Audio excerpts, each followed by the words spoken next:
Final Trade Breakdown Bullet Blockbuster. TNT Tropang 5G receives, Robert Bullock. NLEX Road Warriors receives, Glenn Cobonton from TNT and Jason Perkins from Phoenix. Phoenix Super LPG receives, Justin Chua from TNT.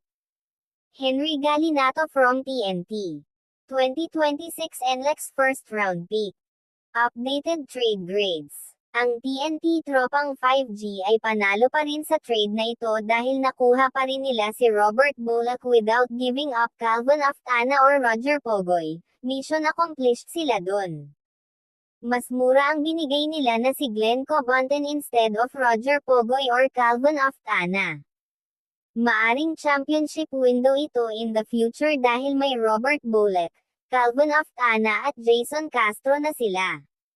Mawawalan nga lang sila ng size at hustle defender sa wing ang TNT dahil si Glenn Cobonton na solid role player sa depensa na nagbabantay sa mga import at wings, medyo liliit ang rotation nila.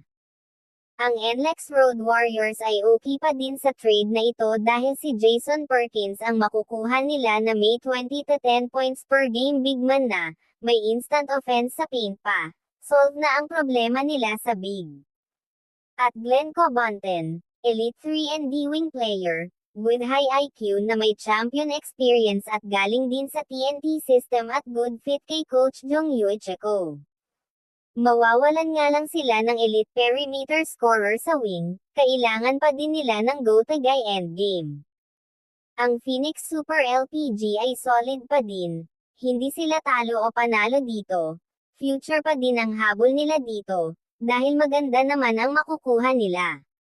Justin Chua, vet big na pwedeng mag-mentor sa mga young core nila at Henry Galinato na project big 6'6" at may upside pa, plus 2026 NLEX first round pick, solid for rebuild pa rin.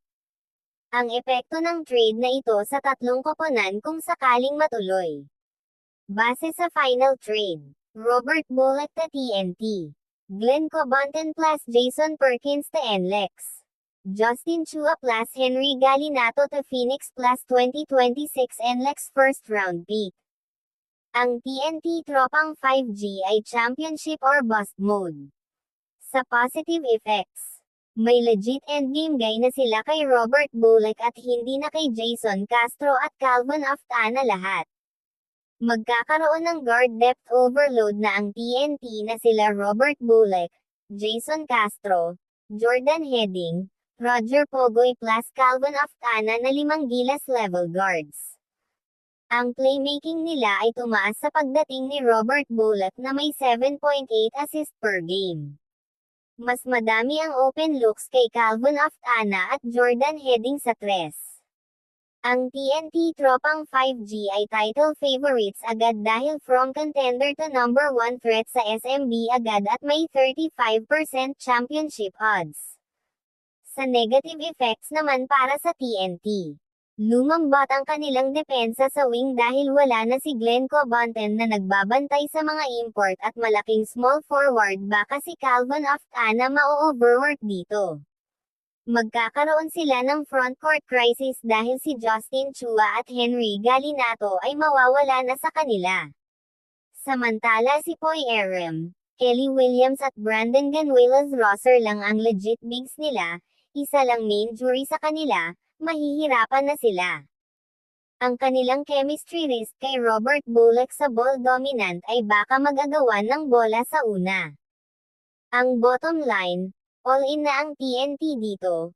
1 to 2 years window lang ito habang prime pa si Robert Bullock at Calvin Aftana, must win na. Sa NLEX Road Warriors, from one-man team to balanced squad. Sa positive effects para sa NLEX, magkakaroon sila ng low post scorer na si Jason Perkins na may 20 to 10 points per game, at finally may inside presence na ang NLEX after 5 years. At may 3 and D wing upgrade na sila dahil sa Glenn Cobonton ay perfect glue guy, siya na ang magbabantay kina Justin Brownlee, Chris Newsom at Calvin Aftana. Ang NLEX ay no more Robert Bullock dependency, Hindi na sila mababahala na ipasa kay Robert Bullock dahil mas unpredictable offense na mayroon sila ngayon.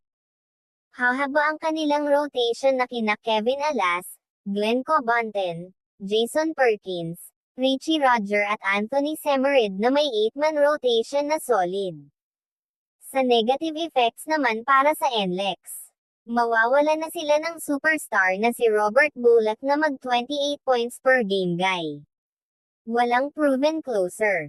Ang kanilang star power at bumaba from Robert Bullock show the team effort. Ang kanilang magiging spacing issue dahil si Glenn Cobonten 33 lang 3, si Jason Perkins hindi stretch 4, magsisiksikan sa loob ang kalaban. Ang bottom line, from pretender to legit playoff team, hindi na sila pang 8 seed at baka sa 5th to 6th seed real talk na lang pero mag-finals. Malabo pa. Sa Phoenix Super LPG, full tank mode activated na sila. Sa positive effects ng Phoenix, May 2026 draft asset na sila from NLEX first round pick na posibleng top 6 to 8 pick na pang franchise player ito kung suswertehin. Magkakaroon sila ng frontcourt depth na sina Justin Chua at Henry Galinato, may big rotation na at di na bare-bare sa ilalim. Magiging veteran mentorship nila si Justin Chua, tuturuan niya ang mga batang bigs nila na may culture building for future. Mawawala na sila ng max ni Jason Perkins at more flexibility sa next off-season. Sa negative effects naman para sa Phoenix, lalong hihina dahil wala ng Jason Perkins, baka isa na sila sa sure bottom team. Ang 2026 pick risk, pag nag-overachieve ang NLEX with Perkins, baka 10th pick lang ang makuha nila, sayang ang value. Ang bottom line, 2 to 3 year rebuild tuloy 2026 hanggang 2027 pa siguro sila competitive, makaipon muna sila ng picks. Ang epekto ng trade na ito sa buong PBA ay mas balanced ang liga, hindi na SMB versus Hinebra lang dahil may TNT, SMB, Hinebra at NLEX na sa four-way race. Maraming marquee matchups, TNT versus NLEX or Glenn Cobonten versus TNT, Robert Bullock versus Kevin Alas. Mabubuhay ang trade market at kapag nag-work ito, mas dadami ang magkakaroon ng 3-team trade teams na hindi natakot mag-gamble. Baka ito na ang end of farm team era dahil ang NLEX proved na pwede makakuha ng value kahit MVP team kausap. At ang pinakamalaking epekto sa trade na ito ay TNT naging instant finals favorite, NLEX naging legit, Phoenix lalong naghirap.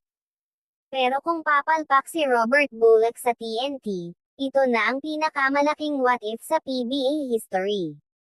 Kung sakaling matuloy ang 3-team trade na ito, ang adjustments na gagawin ng mga koponan para sa mga bagong players nila. Sa TNT tropang 5G sa pagdating ni Robert Bullock. Sa offensive adjustments nila, magkakaroon sila ng Robert Bullock at Calvin Oftana na 2-man game system na si Coach Chot gagamit ng high pick and roll kay Robert Bullock at Calvin Oftana. Magiging deadly ito kasi both can shoot, pass and drive na maaring maging main play nila sa endgame. Stagger minutes ng big 3 guards, para hindi magagawan si Robert Bullock ang starts at si Jason ang second unit, both close games, 48 minutes may elite point guard lagi sa Q-court. Si Robert Bullock magaling sa handoffs. Gagamitin nila ito para ma-free si Jordan heading sa 3.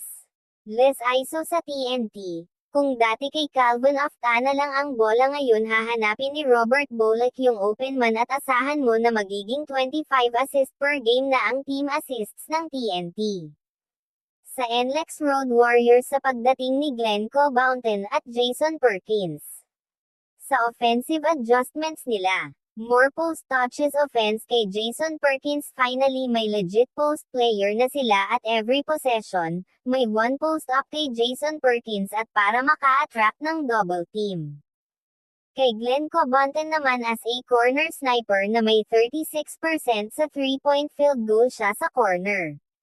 Ispo spot up nila lagi sa weak side pag nag-post si Jason Perkins.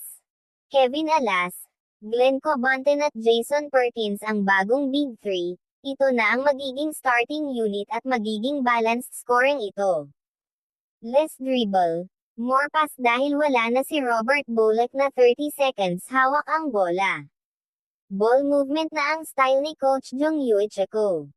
Sa defensive adjustments naman, si Glenn Cobonten bilang kanilang best defender ngayon versus best wing ng Calabang, siya na ang official stopper ng NLEX.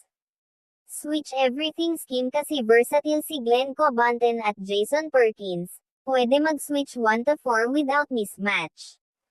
Sa Phoenix Super LPG sa pagdating ni Justin Chua at Henry Galinato. Sa offensive adjustments nila, magkakaroon ng twin tower ang lineup.